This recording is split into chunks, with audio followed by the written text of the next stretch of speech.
wonder where Dr. Seuss got the inspiration for the Grinch's wild wintry ride from his mountaintop lair to the valley below? Maybe it came from his imagination, but more likely it was based on a place.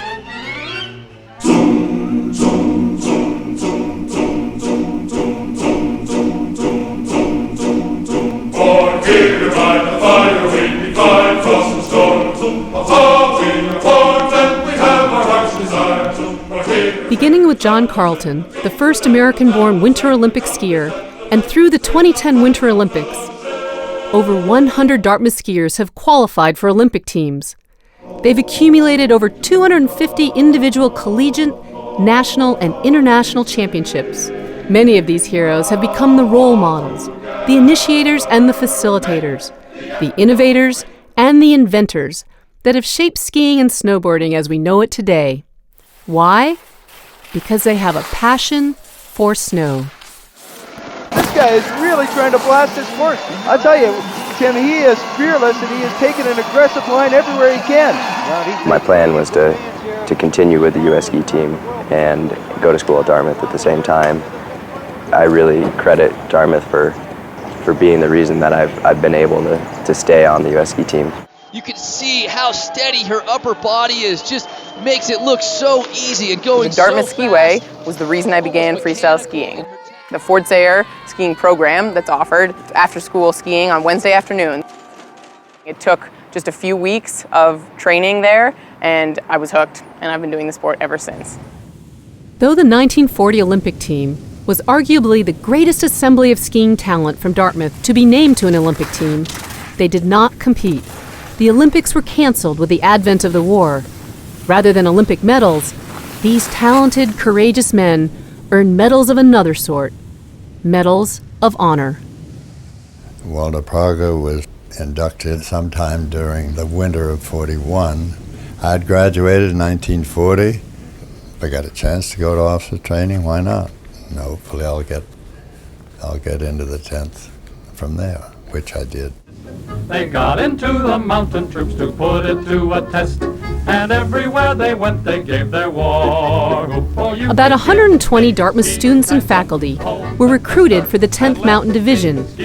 Dartmouth was the single largest contributor of manpower to the U.S. skiing troops and filled many of the leadership positions.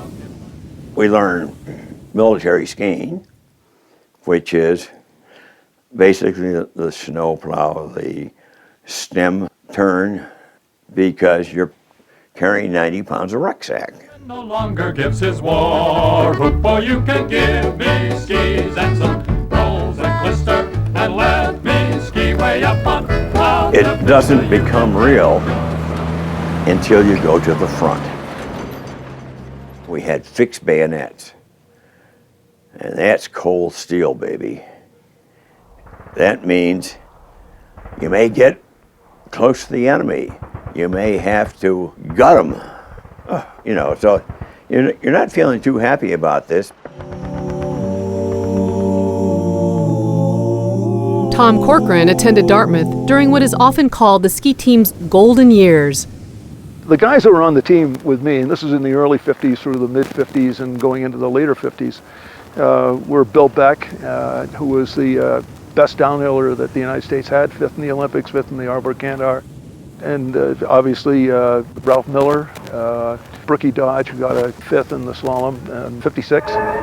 Brookie, student up at Dartmouth College. And Chicka Guy, who was really the best skier of our generation to go to Dartmouth, skied for Japan. Corcoran was but one example of how a Dartmouth education, combined with exceptional talent as a skier, led to not just a job, but an influential career in the ski industry. Not every ski resort focuses on alpine skiing. The Trapp Family Lodge in Stowe, Vermont, was the first destination Nordic skiing resort in the United States. You know, I always knew when I grew up that I would come back to the family business. You haven't grown up yet. I'll come fully into the business one of these days. But in the meantime, my dad really encouraged me after Dartmouth to do something fun, to get out, have my own experiences, and think it was a great idea to do that while I was young, do that while my knees were young, while my back was strong, and had a lot of great adventures. And my dad started to call me up and say, when are you going to come back and help out? If I remember correctly, I said, Sam, if you don't come home soon, I'm going to sell the place. They talk about Dartmouth and the granite of New Hampshire in our brains, well, skiing's in our souls. And the granite of New Hampshire in their muscles and their brains. The mountains in general, whether it's climbing or snowboarding or hiking, that's what we do. We enjoy the outdoors.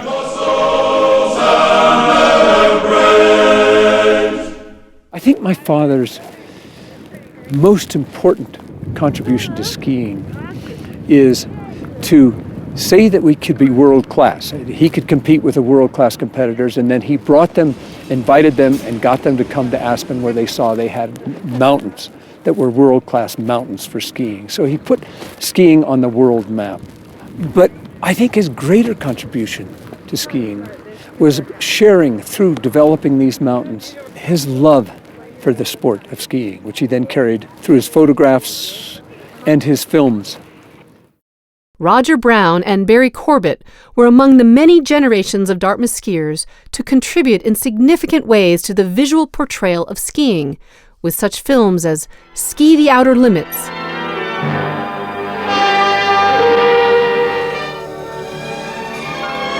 You want the slow motion story? Oh, that's a great story.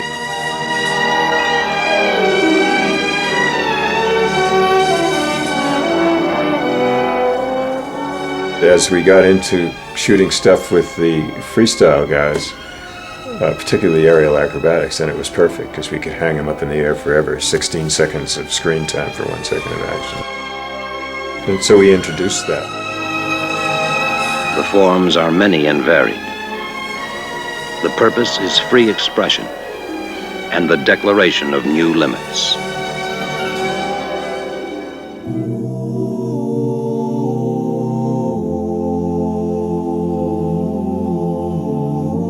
It seems that skiers at Dartmouth feel part of a bigger family, propelled by a force.